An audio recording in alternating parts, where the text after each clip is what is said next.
اللہ کے رسول حضرت محمد مصطفیٰ صلی اللہ علیہ وآلہ وسلم بار بار امام حسین کو بلند کر کے دنیا کو یہ بتاتے تھے، یہ حسین مجھ سے ہے اور میں اس حسین سے۔ اے لوگو، اگر اس حسین پر کوئی مشکل وقت آ جائے اور یہ تم سے مدد طلب کرے تو اس کا ساتھ دینا، کیونکہ یہ جنت کے نوجوانوں کا سردار ہے، میرا خون ہے، میری اولاد ہے۔ لیکن افسوس، ابھی رسول اللہ کی رحلت کو تھوڑا ہی وقت گزرا تھا کہ کربلا کے میدان میں ایک طرف 9 لاکھ کا مجمع تھا اور دوسری طرف وہ حسین جس کو اللہ کے رسول اپنے کندھوں پر سوار کرتے تھے۔ امام حسین علیہ السلام اپنی بابا کی امت سے بار بار کہتے رہے کہ کیوں میرا رستہ روکا ہے؟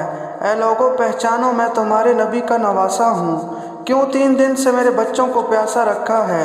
کیوں میرے عزیز کاروں کو شہید کیا ہے؟ بتاؤ، کیا میں نے رسول اللہ کی شریعت میں ترمیم کی ہے؟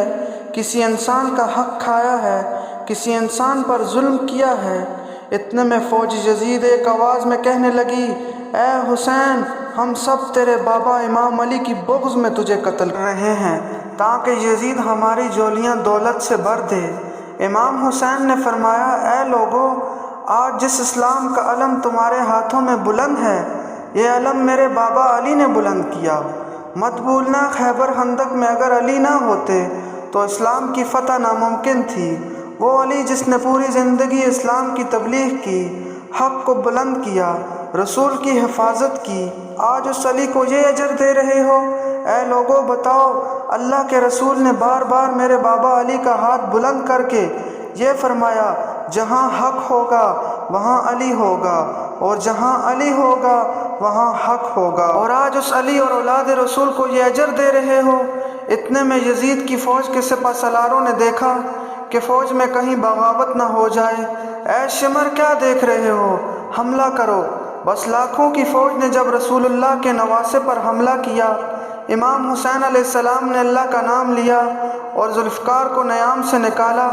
تاریخ گواہ ہے، ایک طرف 9 لاکھ کا مجمع اور ایک طرف 3 دن کا بھوکا پیاسا حسین ابن علی زمین پر۔ اس طرح کی جنگ پہلے کبھی نہیں دیکھی تھی کہ ایک تنہا انسان لاکھوں کے مجمع کو اس طرح فنار کر رہا ہے کہ فوج یزید واپس پلٹ کر بھاگنے لگی۔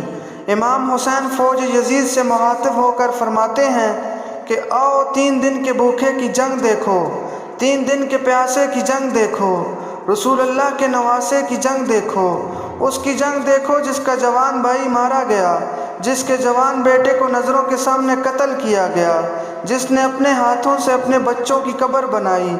امام حسین شیر کی طرح فوج یزید سے لڑ رہے ہیں۔ اتنے میں آواز غیب آتی ہے، حسین، تیرا اللہ تجھ سے راضی ہوا۔ بس اس صدا کا سننا تھا کہ امام حسین نے اپنی ذوالفقار کو تھام لیا۔ اتنے میں عمر بن سعد کہتا ہے، شمر، کیا دیکھ رہا ہے؟ یہ تو علی کا شیر ہے، اس کو موت دینا ناممکن ہے۔ جاؤ، خیموں کو آگ لگا دو۔ بس کچھ ظالموں نے بیبیوں کے خیموں کو آگ لگا دی اور کچھ امام حسین کو دور سے تیر مارنے لگے۔ امام حسین کبھی بیبیوں کے خیموں کی طرف بڑھتے، کبھی فوج کی طرف جاتے۔ عمر بن سعد اور شمر نے فوج کو 4 حصوں میں تقسیم کر دیا اور یہ کہا، کوئی بھی حسین کے قریب نہ جائے، جس کے پاس جو چیز ہے وہ دور سے حسین کو مارے۔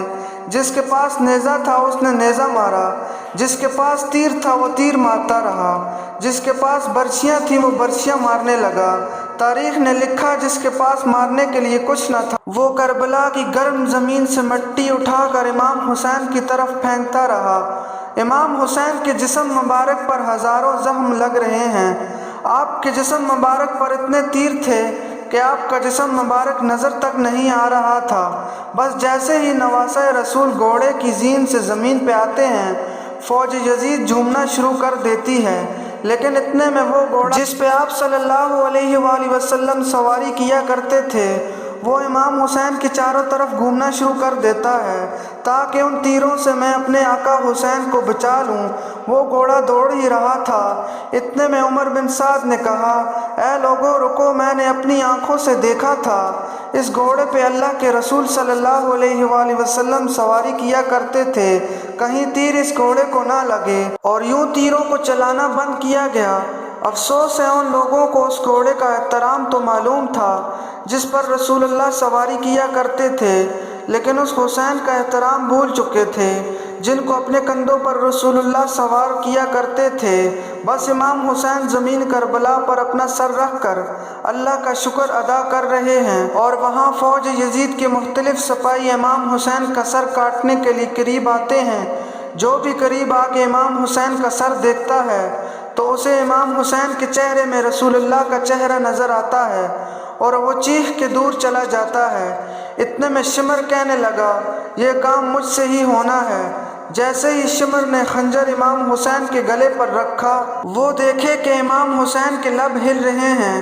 اس نے سوچا ہم نے حسین کا سارا خاندان قتل کر دیا، 3 دن تک حسین کے بچوں کو پیاسا رکھا، شاید حسین ہمیں بد دعا دے رہے ہیں۔ سننے کے لیے کان قریب کرے تو کیا سنیں۔ امام حسین علیہ السلام اللہ کے دربار میں اللہ کی نعمتوں کا شکر ادا کر رہے ہیں کہ اے اللہ تیرا شکر ہے کہ اس عظیم امتحان کے لیے تو نے اس حسین کو چنا۔ اتنے میں امام حسین نے آنکھیں کھولی اور شمر سے کہا، اے شمر کیا تو نہیں جانتا میں رسول اللہ کا نواسا ہوں، جنت کا سردار ہوں، حق پہ ہوں، بے جرم ہوں۔ شمر نے کہا، ہاں مجھے معلوم ہے۔ پھر آپ نے فرمایا تو کیوں قتل کر رہا ہے؟ تو شمر نے کہا تاکہ یزید میری جولیاں دنیاوی دولت سے بھر دے۔ اور یہ کہتے کہتے شمر امام حسین کا گلا کاٹتا رہا اور فوج یزید مسلسل جھومتی رہی۔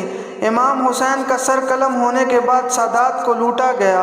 امام حسین کا سر مبارک نوکے ثنا پہ بلند کر دیا گیا۔ بی بی سکینہ کو تماچے مارنے لگے، رسول اللہ کی نواسیوں کے سروں سے چادروں کو لوٹ لیا اور امام حسین کے جسم مبارک کی توہین کرنے لگے۔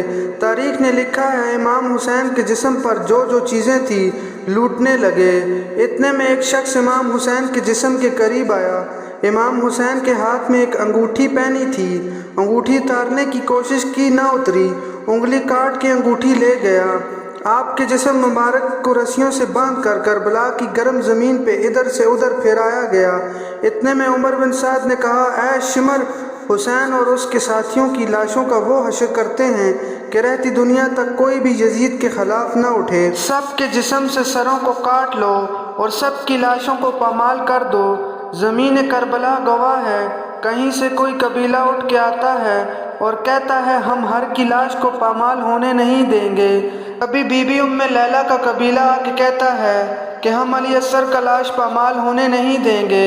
کہیں بی بی رباب کے قبائل کے لوگ آ کے کہتے ہیں ہم علی اصغر کی لاش پامال ہونے نہیں دیں گے۔